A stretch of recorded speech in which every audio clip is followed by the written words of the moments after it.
Niseme tu na washukuru sana wote waliotutazama kwenye kurunzi hii ambayo ilikuwa ndefu. Kurunzi yetu ilikuwa inaongelea maeneo ya kujitambua, areas of self awareness, na tukaongelea area nyingi sana, na video zingine zetu zilikuwa ndefu, zingine zikakatwa vipande. Tukawa kwenye hayo mafundisho ya jinsi tunaweza kujitambua kwenye eneo mbalimbali za maisha. Na katika hiyo kurunzi tulianza na mada ya kujitambua kimwili. Tukaeleza mengi kuhusu mwili wetu na mambo mengi yanayohusiana na mwili na jinsi gani tunaweza kujitambua kwenye eneo la kimwili. Tulifafanua mengi sana pale kuhusu kujitambua kimwili. Tukaenda eneo la pili ambalo lilikuwa kiakili. Tukaanza kueleza jinsi akili yetu inafanya kazi na jinsi gani tunaweza kuishi kwenye utambuzi wa kiakili, na akili yetu tunaweza kuilinda vipi ili iendelee kuleta nguvu na kutufanya kuwa hai katika viwango vingine. Tukaeleza mengi kuhusu eneo la kiakili. Tukaenda eneo la tatu, tukaongelea kihisia. Hisia zetu zinatupeleka wapi? Hisia chanya na hisia hasi ambazo wakati mwingine zinatuchanganya. Tunaanza kuhumia, tunalia, tunafurahi.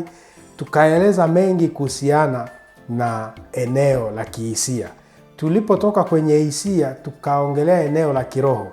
Unajitambuaje kiroho? Na tukaonyesha kwamba kujitambua kiroho ni tofauti na dini ya Kikristo au Kiislamu au dini yoyote. Kujitambua kiroho ni ile connection ulio nayo na mazingira, na ile connection ulio nayo na muumba wa mbingu na nchi, ambaye sio huyu aliye kwenye dini. Dini zimetengeneza Mungu ambaye mpaka wengine wanasema huyo Mungu wao alizaliwa.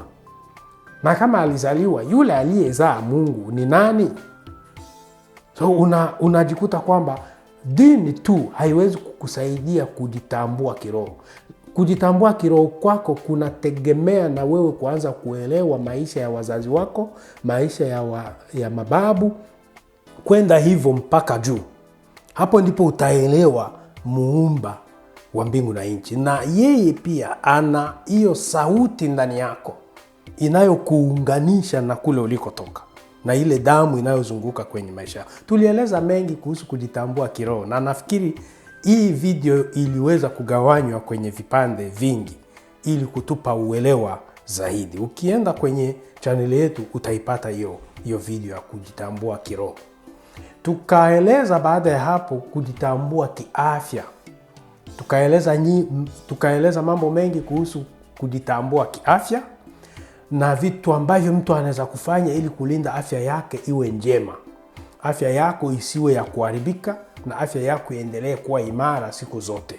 Tulieleza mengi kuhusu afya, tukaeleza kuhusu mazoezi, tukaeleza kuhusu kulala, chakula, matibabu mbadala, tukaeleza mengi sana. Niliweza kufafanua mengi kuhusu afya, maana mimi ni mtaalamu wa afya mbadala wa social work. Maana yake tuna discourage mtu sana kutumia madawa na kuishi kwenye dawa mbadala. Kuliko kumeza dawa, kimbia mbio ili uchoke upate kulala, kuliko kumeza melatonin. Fanya activity mchana zitakazo kuchosha ili upate kulala. Kula chakula kidogo ili uwe na nguvu nyingi, maana chakula nyingi hakileti nguvu. Nguvu inakuja kama huna chakula nyingi mwilini.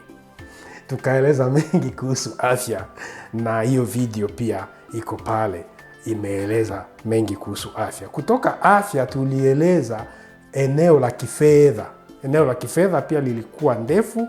Tukaonyesha jinsi gani unaweza kujitambua kifedha. Tukaangalia matumizi, hifadhi na uwekezaji. Kuangalia hizo vitu vitatu, kwamba spending, savings and investing. Hizo zikawa kama nguzo tatu zinazoangazia maisha ya uchumi wa wanadamu. Lakini hayo mambo matatu yanabebwa na income. Kipato chako ndio kinaweza kuleta mwangaza kwenye matumizi na kwenye kuhifadhi na kwenye kuwekeza. Tukaeleza mengi kuhusu kujitambua kifedha. Na hapa naweka mkazo kwamba fedha zako lazima ziwe za kwako. Usifikiri kwamba unatafuta fedha ili ziwe za jamii nzima. Unaweza ukasaidia jamii, lakini msaada wako usiende zaidi ya 10%. Maana ukianza kufanya msaada zaidi ya 10%, 20%, 30%, wale unaowasaidia leo, hao wakati wewe utakuwa huna chochote, hao ndio watakuja kusema kwamba haukutumia hela yako vizuri wakati ulikuwa nazo. Nakumbuka, unapowasaidia watu wengi, unaweza ukawasaidia mpaka 20% ya mapato yako ama 30%. Lakini kumbuka, hiyo pesa haiendi kwa mtu mmoja, inaenda kwa watu wengi, ikiwa na maana kwamba hawa watu pia hawapati kiasi cha kutosha. Mwisho wa siku hawatakushukuru. Mfano, una $2,000 kama kipato, unachukua 200, inakuwa kama 10%, ama 400, 20%. Unachukua 400 unasaidia jamii. Kama hii 400 ingeenda kwa mtu mmoja, ingeenda kumwezesha na yeye kujitafuta. Lakini sasa hii 400 inaenda kwa watu 4, yaani kila mtu anapata 100.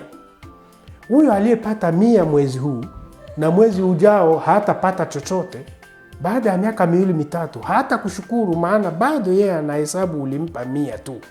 Kwa hivyo katika uchumi lazima uangalie unavyotengeneza uchumi wako ili ujiongezee uwezo wa kujitambua kifedha. Tulipomaliza kueleza kuhusu kujitambua kifedha, tukaenda kueleza kujitambua kiuhusiano. Ni jinsi gani tunaweza kufanya mahusiano yetu yawe bora na yawe makini, ambayo yatakuwa na manufaa kwa wale tunaohusiana nao. Tulieleza mengi kuhusu mahusiano na aina za mahusiano, na ni jinsi gani tunaweza kujifanikisha, na ni jinsi gani tunaweza kuimarisha mahusiano kwenye njia mbalimbali, ukijua unachokipenda wewe na anachokipenda mwingine, na ni jinsi gani tunaweza kutatua migogoro, na ni jinsi gani mtazamo wa Kiafrika na mambo mengine kuhusiana na mahusiano. Uhusiano ni ule ukaribu wako na mtu mmoja. Mahusiano ni ukaribu wako na watu wengi. Tukaeleza hayo yote. Kutoka hapo tukaenda eneo lingine ambalo ni kujitambua kijamii na kiasili. Tulieleza pia kujitambua kijamii na kiasili kwa mapana, kuonyesha jinsi utakavyofanya ili uwe umejitambua kijamii. Unaposhiriki sherehe, unaposhiriki zile tamaduni za kijamii. Asili yako pia ni kule kuelewa ukoo wako, kujua wewe ni mtu wa kabila gani, na majina yenu yana maana gani, na majina yenu ni ya aina gani. Na tukaanza kujaribu kudiscourage wale wanaopewa majina ya Alex Jonathan, ambaye yeye ni Mwafrika, na hayo majina hayaendani na ukoo wowote Afrika. Lazima tuwe na majina ya ukoo itakayosomeka na watu wajue huyu ametoka sehemu fulani ama ametoka ukoo fulani. Kujitambua kiasili kunakupa ule uwezo wa kusimama na kuijua asili na kutengeneza mustakabali wako wa maisha ya baadaye. Tulipotoka kwenye kujitambua kijamii na kiasili, tulienda kueleza kujitambua kiutu na kimaadili. Tukaonyesha kwamba utu ni wewe, ni ile sifa yako, na tukasema ni heri sifa njema kuliko mali nyingi, maana sifa yako inakutambulisha wewe na inakuonyesha wewe ni nani. Ili ujitambue kiutu na kimaadili, lazima uchague vitu vya kufanya ambavyo vitaendana na utu wako ili vikulindie sifa. Usije ukaiga mivalio au miundo ya dunia ambayo haitaendana na utu wako na baadaye yakakuharibia sifa. Kwenye swala hili pia tulieleza sana kuhusu sanaa, muziki na mambo mengine, na jinsi watu wamejaribu sana kwenye bara la Afrika, na wengi katika hizo njia za kujaribu kutafuta hela kwa kukana utu wao, wengi wamezipata hela lakini wamekosa kuwa na faida kwenye jamii. Kwa hivyo maadili sio sheria, bali maadili ni wito wa ndani wa kukataza kufanya jambo ambalo halitapendeza kwenye hiyo jamii.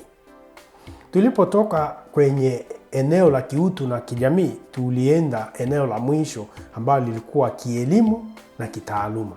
Tukaonyesha ni jinsi gani unaweza kuitambua elimu na taaluma inayokufaa, na ni jinsi gani unaweza kutengeneza mfumo wa kujiajiri na mfumo wa kusomea kitu ambacho kitakuja kuwa na faida kwako baadaye, kuliko kusomea kitu kufuata mkumbo wa watu wengi.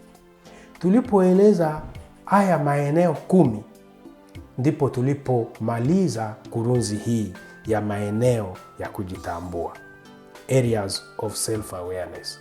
Tukaeleza hizi zote, na huu ni muhtasari tu ambao nimetaka nikuletee wa wewe ambaye hautapata au haujapata nafasi ya kufuata video zingine. Unaweza ukaufuata huu muhtasari ama hii summary, ukakupa nguvu ya kwa kuelewa haraka haraka hayo maeneo yote tuliyoyazungumzia. Ni maeneo ya maisha. Ukijitambua kwenye hayo maeneo, maisha yako yanakuwa na nguvu zaidi, na wewe unakuwa imara kwenye kujitambua. Kumbuka, kujitambua ni mchakato endelevu na ni safari ndefu isiyokwisha. Ila kwako wewe, unapotafuta maarifa, unapochukua muda wa kujifunza, unapochukua muda wa kujitafakari na kuelewa unatoka wapi, uko wapi na unaelekea wapi, utajifanikisha kwenye viwango vya kujitambua. Asante sana kwa kukaa pamoja nasi hadi mwisho wa kurunzi hii, na panapo majaliwa tutakuleteeni kurunzi nyingine na mada zingine mbalimbali. Kaa nasi kwenye hii channel, subscribe, like na share, ili uwe miongoni mwa ile jamii inayopata notification kila wakati tunapoweka video mpya. Tunakuhitaji kwenye hii safari, na usiishie kuwatch tu, bali comment pia. Weka comment yako pale ili tujue ni area gani ungetaka tufafanue zaidi, area gani ungetaka tuirudie tena kwa uchambuzi wa kina, na au topic gani ungetaka iongelewe baada ya hii kurunzi. Asante sana, tuko pamoja. Karibu tuendelee kujitambua. Jina langu Majaliwa Machinda Itungano Ebabuchi. Asante.